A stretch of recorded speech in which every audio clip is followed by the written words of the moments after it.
Ni marufuku kwa Mkristo mwenye akili timamu kusherekea sikukuu ya Valentine. Kitabu kile cha Yohana sura ya 13 mstari wa 34, Biblia inasema, amri mpya nawapa, mpendane kama vile nilivyowapenda ninyi, nanyi mpendane vivyo hivyo. Amri aliyoitoa Yesu Kristo ni upendo wa kila siku.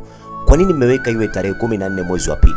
Kwa nini mnavaa mavazi mekundu? Kuna siri gani? Ni sikukuu ya kipepo na ni sikukuu ya kishetani. Siku hiyo shetani amejiandaa kwa ajili ya kuvuna nafsi za watu.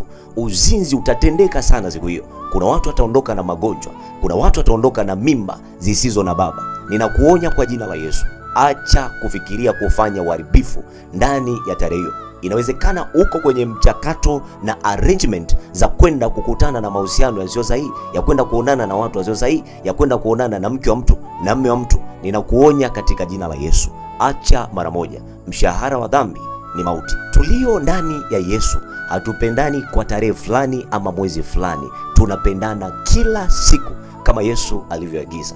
Hata kama umenuna, sema amina.